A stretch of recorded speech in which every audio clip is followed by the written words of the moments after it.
Hello, this is Angelia with today's wisdom. Today's wisdom comes from Daily Ohm. Sweetening a sour apple.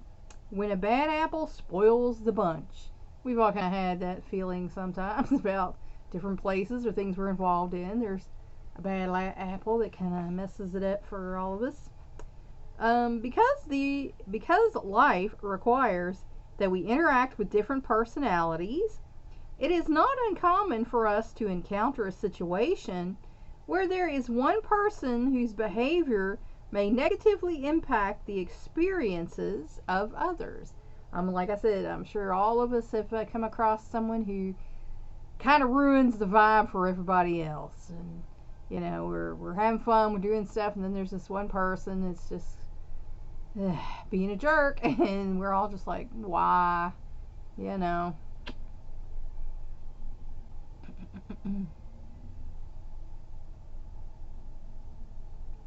Someone who is loud and crass can interrupt the serenity of those who come together to practice peace.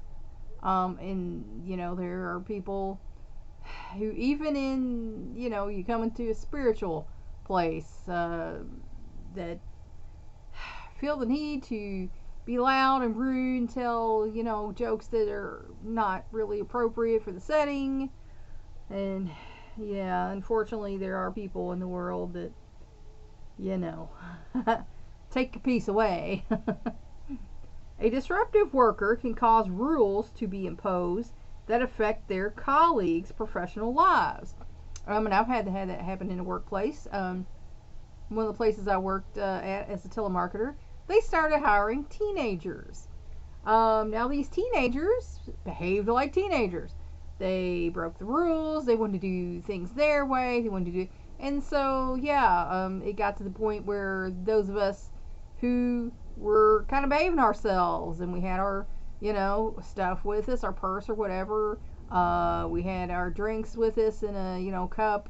And then they were, spilling everywhere. So then we had to have like a cup with a lid, and because at first they were like, oh, you can't, no, we have to have a drink. You can't make us talk for 6 hours and not have a drink. That's against the law. We can just tell the labor board this if this is what you're serious about.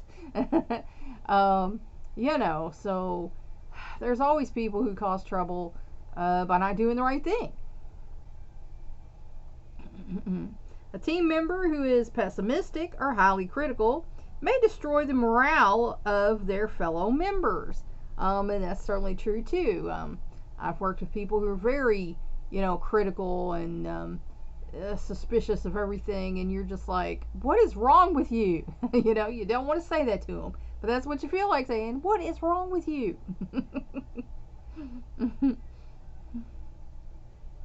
And one bad apple in your personal life can be a potent distraction that makes it difficult to focus on the blessings you've been given and the people who love you. I'm sure we've all had that experience. I mean, and the closer they are to you, the more you're just like, why? There may always be people in your life who take it upon themselves to create disruption, foster chaos, stamp out hope, and act as if they are above reproach, even when, in doing so, they put a blight on their own experiences. And we all know that people, who cause disruptions, they want to disrupt your life. They cause trouble for you. They think it's funny, or they're, haters or whatever. And, they need to get a life, because what they're doing is spending their life trying to hurt yours, and that's crazy. Foster chaos. Again, there are people who, I found out in one of my earliest jobs, that there are people who will, chase after your mate just to cause trouble. They don't want them, they don't like them, they just want to cause trouble for you, and it's crazy. Stamp out hope. Unfortunately, I had parents like that. I want to do this again. Oh, you can't do that. You want, no. And I mean, there's nothing worse than for a parent to tell a child that they can't or won't be able to do something. You better just get a job or whatever.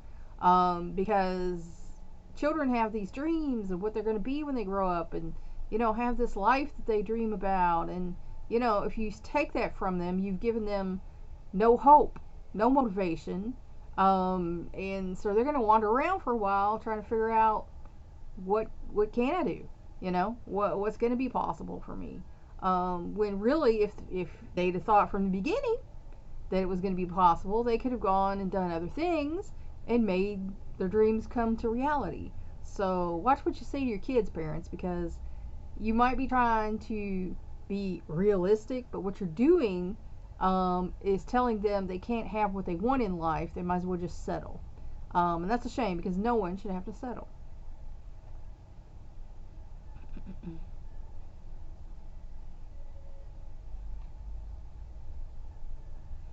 Oh yeah, and they do put a blight on their experiences because they're expending energy to make other people's lives miserable, and that just honestly shows when they're doing that how miserable they are. So when people do this, they're showing you there's a hole there, there's a problem that they're trying to fill with their little drama.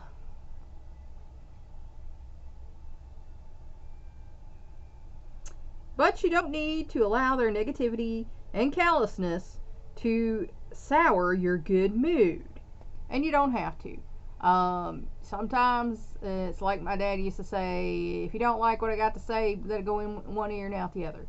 And you can do that. There are people that make it harder to do that, especially if they're all up in your face or whatever. But that's certainly a choice, is to just walk away.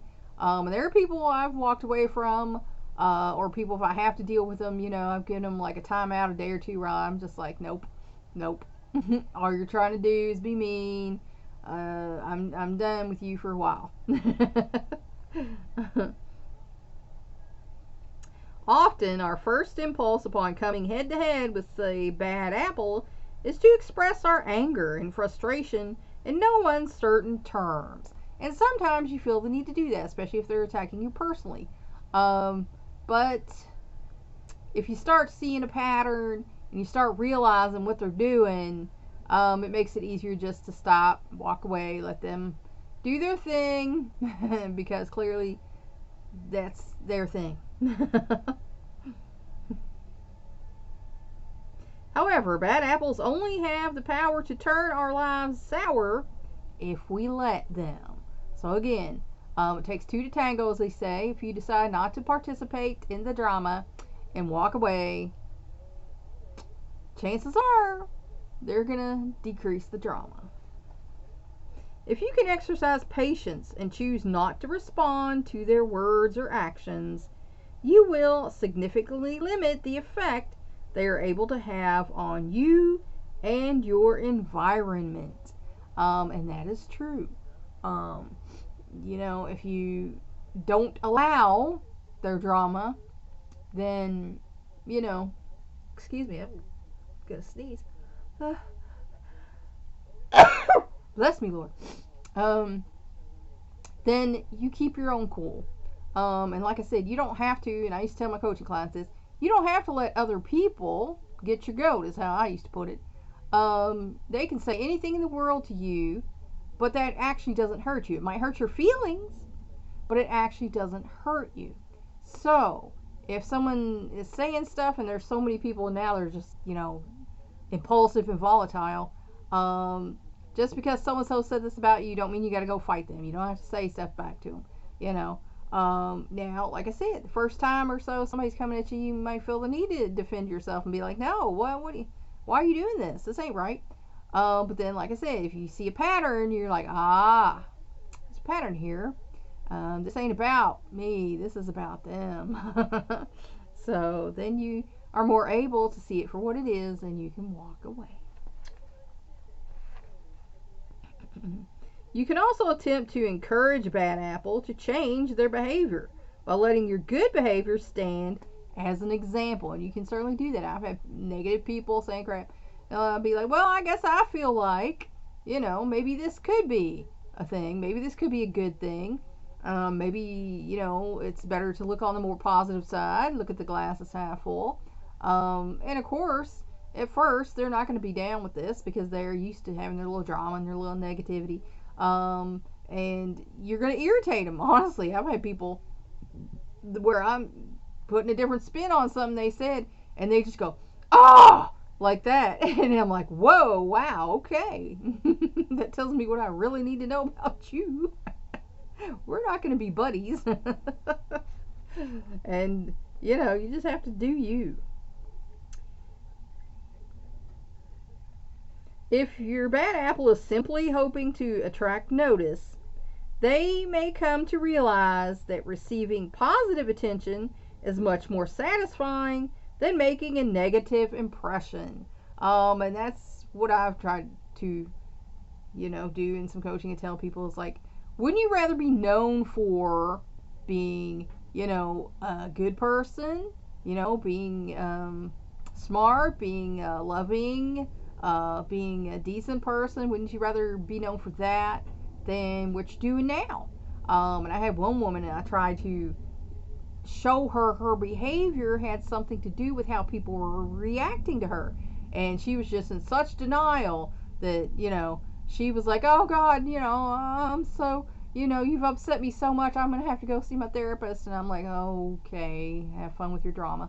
But, um, if everyone is coming at you for something, there might be a problem there, and it might just be you. If everyone and that's how I knew that messages I was getting growing up were not necessarily true, because I was getting the messages from these people, but yet over here at school and things, there I was getting other positive messages, from kids, teachers, counselors, principal in one case. So yeah, these negative messages I was getting might not have been true, because I was getting positive from these other people. And that's, when kids, that come up in situations where they're being treated not so great, they go, well, if these other people, and they're with me actually more than you are, and they talk to me more than you do, they actually know me better, I think, so, you might want to tell the bad apples, hey, people aren't going to want to hang with you if you keep talking like this. If you wonder why nobody wants to go out with you anywhere, do anything with you, it might have something to do with your bad attitude. Now, they won't like that, I can guarantee you, but they might start to see your point.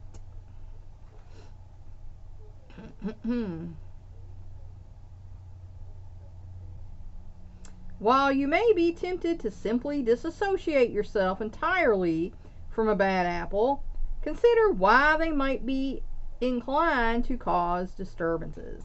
And that's usually the first impulse, like, "Oh, I'm not going to be around them anymore." Now, sometimes I have walked away from people because they are so destructive, that you kind of have to, or they're going to tear your life down. They're tearing their own life down. And there's been people like that who have, done me some, damage in like workplaces or, my personal life. And I'm like, no, you're not going to be in my life doing this. We're done. But if it's someone you have to be around, and you can say, well, what are they getting out of this? Why are they doing this?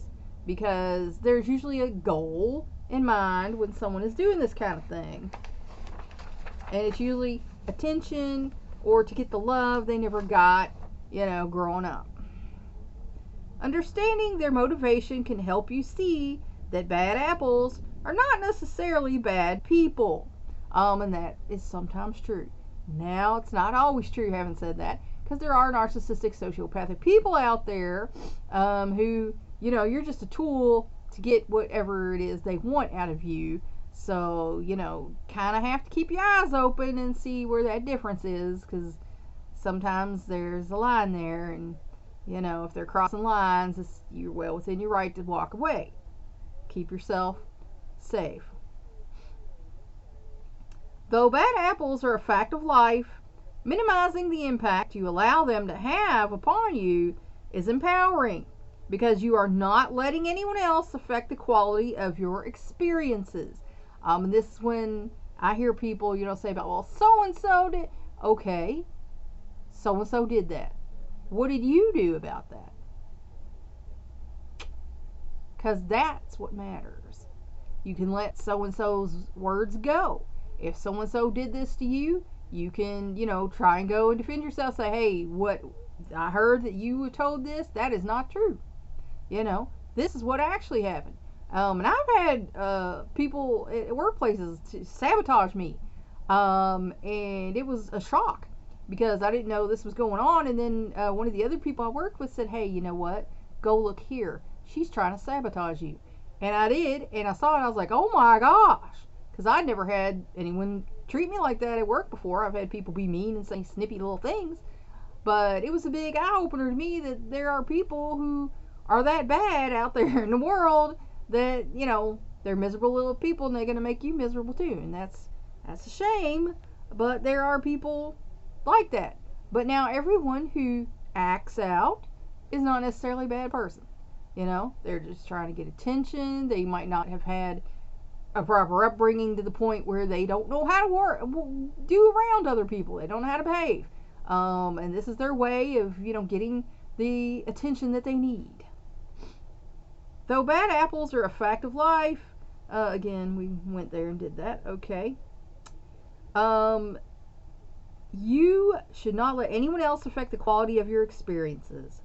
You may discover that buried at the very heart of a bad apple is a seed of goodness. And that could be true. There have been people who I didn't like at first, but then once I got to know them, I realized I did like them. They were a little abrasive on the outside, but inside they had heart of gold. So you just never know. And it's like I say, I like people, and I get to know people, and I let people show me whether they actually are worthy of my benefit of the doubt or not, because people will eventually show you.